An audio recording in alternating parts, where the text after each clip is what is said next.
will bind up the injured and strengthen the weak. No? Ito sa ibang version, I will bind up the injured and strengthen the weak. So God knows our wounds. Alam ng Diyos yung kung ano yung pinagdadaanan natin. Alam ng Diyos kung ano yung mga kailangan natin. Alam ng Diyos kung ano ang mga desire ng puso natin, and kung ano yung God's will para sa atin ay magaganap at magaganap yun, mga kapatid. And God wants to restore you. He will restore you, no? Pakiramdam natin that we are broken, we are ang dami ng yun nga katulad po, ng testimony kanina, sobrang nakaka-bless dahil no, I I feel the pain, no, pero always remember this, kapatid, God knows your wounds and God wants to restore you, no? God wants to restore us. Palagi po 'yun.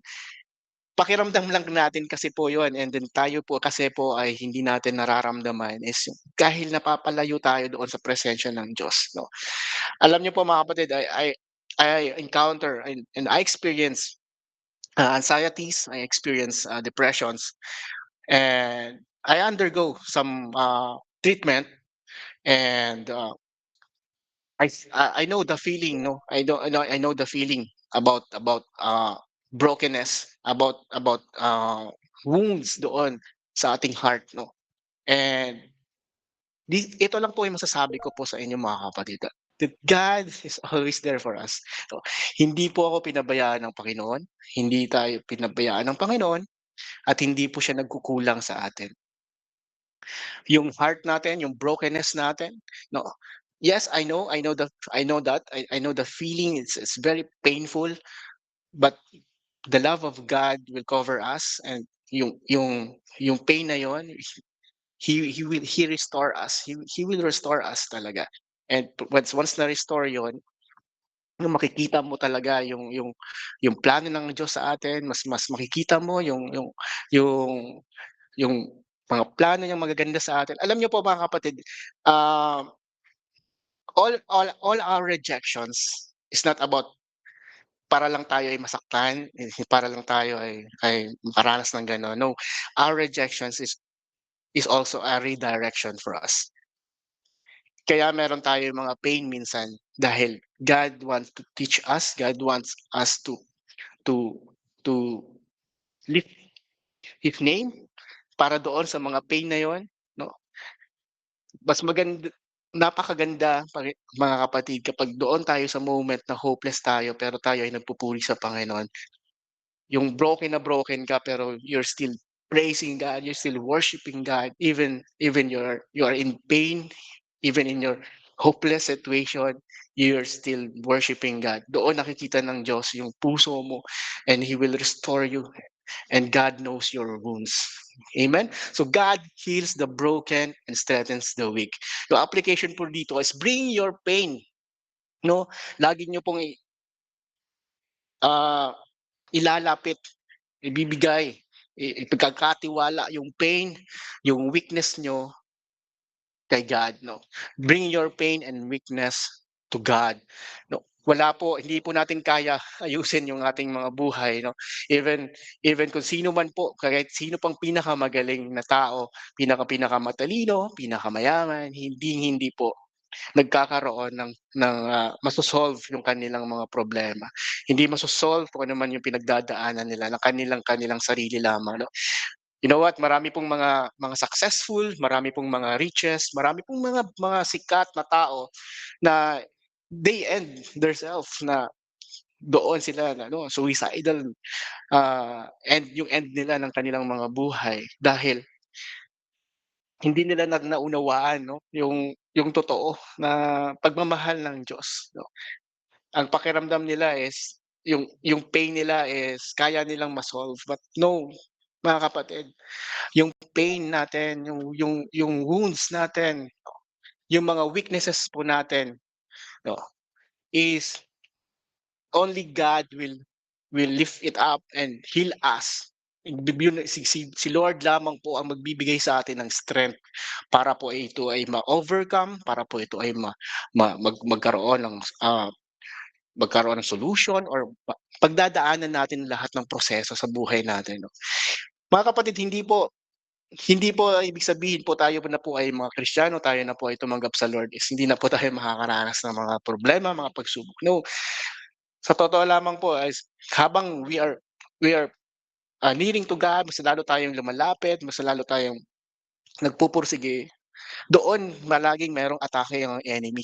Dahil ang enemy po ay 24/7 lang din po nakabantay sa atin. And ayaw niya po 'yun, ayaw niya na napapalapit tayo sa Lord.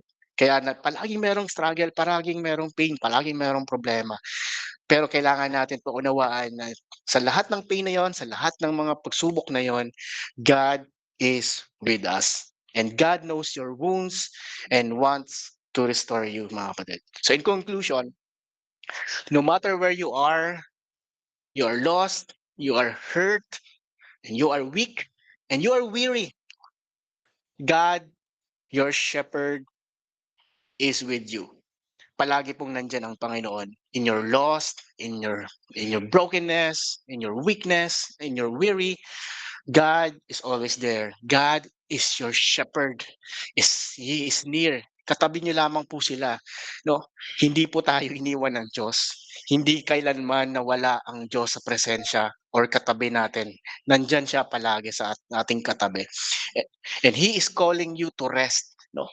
Sabi ng Diyos ngayon, tinatawag po tayo ng Diyos ngayon. At yun po ang ating ah, ah, maunawaan sa gabi na ito na He is calling you to rest. Sabi po ng Diyos sa iyo mga kapatid, anak, rest, return, and be restored. No. Amen. He is calling you to rest, return, and restored. So if you feel far from God, no, kung nararamdaman niyo po na malayo po kayo sa Diyos, return to Him today, tonight. Lumapit po tayo sa Panginoon and tayo po ay magpakumbaba. No? Alam niyo po ang Panginoon, mas lalo niya po nakikita ang mga puso natin doon sa brokenness na yon, doon sa pain, doon sa mga weaknesses natin, doon nakikita ng Diyos ang ating mga puso. Dahil the more na tayo ay nagpapakumbaba, the more na tayo ay humihingi ng kapatawaran and nag-umaako ng ating mga kahinaan, doon tayo mas lalong inaangat ng Panginoon. Amen?